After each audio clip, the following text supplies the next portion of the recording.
How Britain deliberately divided Nigeria, and why we're still paying for it today. One night in 1884, in a warm, comfortable room in Berlin, Germany, a group of European men sat around a table and did something that would destroy millions of lives for the next 200 years. They drew lines, straight lines, across a continent none of them had ever fully explored. A continent where hundreds of millions of people, with their own languages, kingdoms, religions, and histories, were living. Those men gave no thought to the people inside those lines, no thought to the kingdoms they were splitting, no thought to the enemies they were forcing to become neighbors. They simply drew and signed and poured champagne and went home. Nigeria, as we know it today, was born in that room, and everything wrong with it started there. Have you ever wondered why Nigeria, a country with some of the most intelligent, creative, and entrepreneurial people on earth, has struggled for decades with corruption, ethnic violence, and political instability? Have you ever wondered why the same arguments keep happening? The same crises, the same divisions, the same pain, generation after generation? The answer isn't in Abuja. It isn't in Lagos. It isn't even in Nigeria. The answer is in a conference room in Berlin 140 years ago, and in the cold, calculated decisions of one woman who never set foot in Nigeria, but whose pen shaped its destiny forever. Her name was Flora Shaw, a British journalist and colonial correspondent for the Times of London. In 1897, she sat down and wrote an article suggesting that the various British territories along the Niger River should be grouped together and given a single name. She called it Nigeria, from Niger, the river, and the Latin suffix meaning area of. One journalist, one article, one word. And just like that, over 250 ethnic groups with completely different languages, religions, and histories were told they were one people.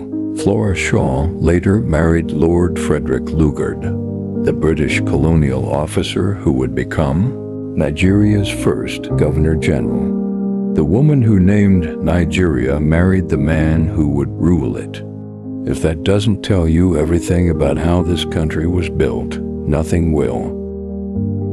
In 1914, Lord Lugard made a decision that Nigerians are still living with today. He merged the Northern Protectorate and the Southern Protectorate into one single entity, the Colony and Protectorate of Nigeria. He called it the amalgamation. The north and south of Nigeria were not just geographically different. They were almost completely different civilizations. The north was predominantly Muslim, influenced by centuries of Islamic scholarship and the Sokoto Caliphate.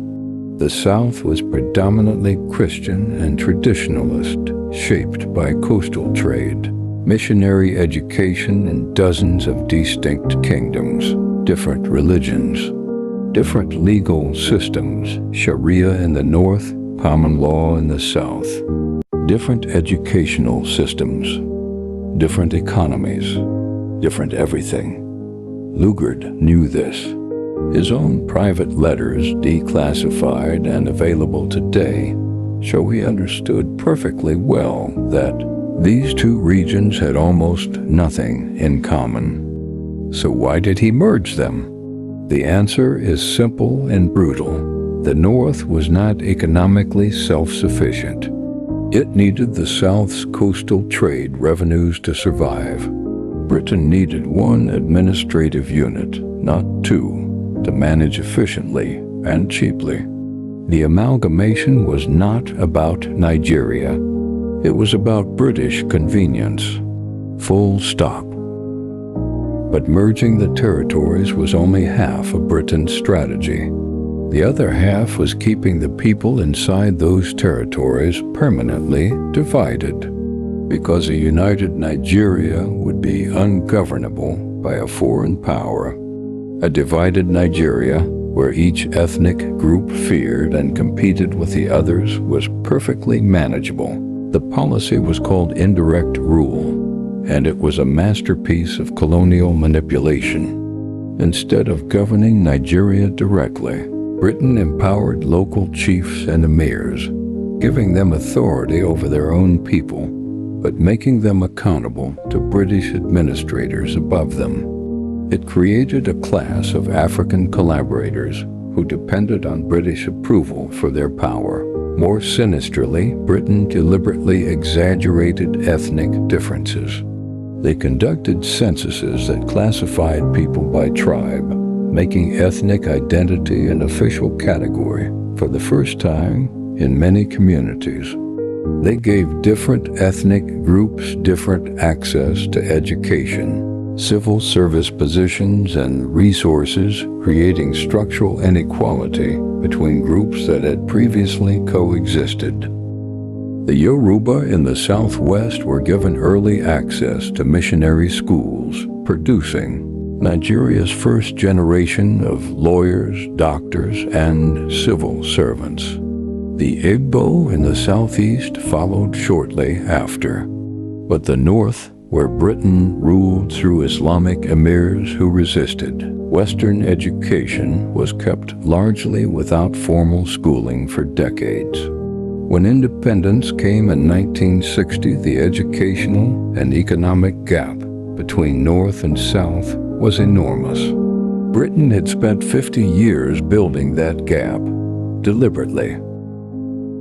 And here's the twist that most Nigerian history books never include. When Britain finally granted Nigeria independence in 1960, it was not because they had a change of heart. It was not because they believed Nigeria was ready. It was because they had found something far more valuable than political control: oil. Discovered in commercial quantities in the Niger Delta in 1956, just 4 years before independence. Britain didn't need to govern Nigeria directly anymore. They just needed to ensure the right people were in charge. People who would protect British oil interests. People who owed their power to the structures Britain had built. So they handed over a flag, played the national anthem, took photographs, and quietly kept control of the economy, the military supply chains, and the oil contracts. Political independence, economic dependence, the perfect colonial exit strategy. The borders that made no sense, the ethnic groups forced together, the educational inequality deliberately engineered, the oil wealth in foreign hands. Britain didn't abandon Nigeria in 1960. They just changed their uniform. Think about what this means for every Nigerian alive today. The ethnic tensions you grew up hearing about, Hausa versus Igbo versus Yoruba, were not ancient hatreds. They were manufactured, engineered by people who needed Nigerians fighting each other instead of questioning who was really in control. The corruption that has hollowed out this nation for decades, it didn't start with Nigerian politicians. It started with a system deliberately designed to concentrate power in the hands of a few collaborators who answered to foreign interests first and Nigerian people second. The child sitting in a school with no books, the hospital with no medicine, the road that hasn't been fixed in 20 years, the graduate who can't find a job, the farmer whose land was taken for an oil pipeline. None of this is accidental. None of this is simply the result of bad leadership. It is the harvest of seeds planted deliberately by people who drew lines on a map and called it a country. And the most painful part? Most Nigerians have spent their entire lives blaming each other for problems that were designed before any of them were born. So what happens now? Can a country built on deliberate division ever truly unite? Can 250 ethnic groups who were forced together find genuine reasons to stay together? Can Nigeria break free from economic structures designed to keep it dependent? These are not rhetorical questions. They are the defining questions of the next generation of Nigerians. And they cannot be answered until Nigerians fully understand and fully accept exactly how this country was built, and by whom, and why. Because you cannot fix what you don't understand, and you cannot understand Nigeria without understanding what happened in that room in Berlin in 1884. Next week on The Silent Mentor, we go even deeper. The story of how Nigeria's oil became the world's weapon against its own people. You are not ready for what's coming. The Silent Mentor, because history whispers. We listen. Subscribe now, because the next secret is the one that will make everything make sense.